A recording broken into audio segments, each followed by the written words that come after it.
Hello दोस्तों, आज मैं आप लोगों के लिए एक नई कहानी लेकर आई हूँ और इस कहानी का शीर्षक है चार ढेरियाँ। एक राजा था, उसके कोई पुत्र नहीं था। राजा बहुत दिनों से पुत्र की प्राप्ति के लिए आशा लगाए बैठा था, लेकिन पुत्र की प्राप्ति नहीं हुई। उसके सलाहकारों ने तांत्रिकों से सहयोग लेने को कहा। तांत्रिकों की तरफ से राजा को सुझाव मिला कि यदि किसी बच्चे की बलि दे दी जाए तो राजा को पुत्र की प्राप्ति हो सकती है। राजा ने राज्य में ढिंढोरा पिटवाया कि जो अपना बच्चा बलि चढ़ाने के लिए राजा को देगा, उसे राजा की तरफ से बहुत सारा धन दिया जाएगा। एक परिवार में कई बच्चे थे, गरीबी भी बहुत थी। एक ऐसा बच्चा भी था जो ईश्वर पर आस्था रखता था तथा संतों के सत्संग में अधिक समय देता था। राजा की मुनादी सुनकर परिवार को लगा कि क्यों ना इसे राजा को दे दिया जाए, क्योंकि ये निकम्मा है, कुछ काम धाम भी नहीं करता और हमारे किसी काम का नहीं है, और इसे देने पर राजा प्रसन्न होकर हमें बहुत सारा धन देगा। ऐसा ही किया गया। बच्चा राजा को दे दिया गया। राजा ने बच्चे के बदले उसके परिवार को काफी धन दिया। राजा के तांत्रिकों द्वारा बच्चे की बलि देने की तैयारी हो गई।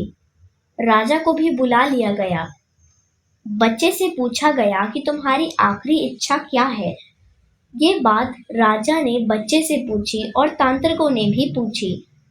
बच्चे ने कहा कि मेरे लिए रेत मंगा दी जाए। राजा ने कहा बच्चे की इच्छा पूरी की जाए, अतः रेत मंगाया जाए। बच्चे ने रेत से 4 ढेर बनाए।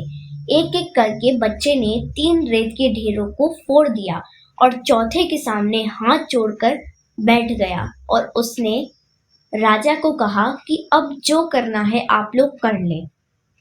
ये सब देखकर तांत्रिक डर गए और उन्होंने बच्चे से पूछा, पहले तुम यह बताओ कि तुमने क्या किया है।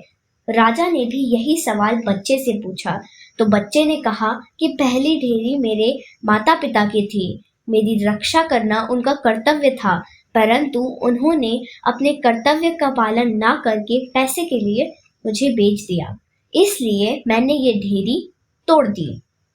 दूसरी ढेरी मेरे सगे संबंधियों की थी, परंतु उन्होंने भी मेरे माता पिता को नहीं समझाया, अतः मैंने दूसरी ढेरी को भी तोड़ दिया।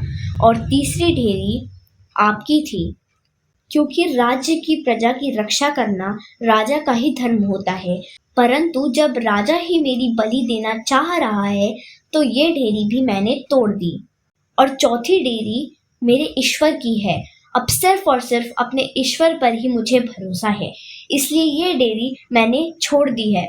बच्चे का उत्तर सुनकर राजा अंदर तक हिल गया। उसने सोचा कि पता नहीं बच्चे की बलि देने के पश्चात भी पुत्र की प्राप्ति होगी भी या नहीं होगी, इसलिए क्यों ना इस बच्चे को ही अपना पुत्र बना लिया जाए। इतना समझदार और ईश्वर भक्त बच्चा है, इससे अच्छा बच्चा और कहाँ मिलेगा। काफी सोच विचार के बाद राजा ने उस बच्चे को अपना पुत्र बना लिया और राजकुमार घोषित कर दिया।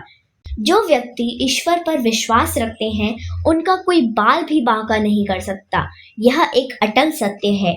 जो मनुष्य हर मुश्किल में केवल और केवल ईश्वर का ही आसरा रखते हैं, उनका कहीं से भी किसी भी प्रकार का कोई अहित नहीं हो सकता।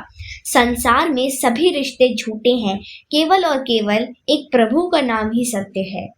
अगर आपको मेरी वीडियो अच्छी लगी हो तो प्लीज़ मेरी वीडियो को लाइक करें, शेयर करें अपने दोस्तों के साथ, और अगर आप मेरे चैनल पर नए हैं तो प्लीज़ मेरे चैनल को सब्सक्राइब करें और बेल आइकन को प्रेस करना ना भूलें, ताकि आपको मेरे आने वाली सभी new interesting dance, speech, poem and stories की न्यू वीडियोस की नोटिफिकेशन सबसे पहले मिले।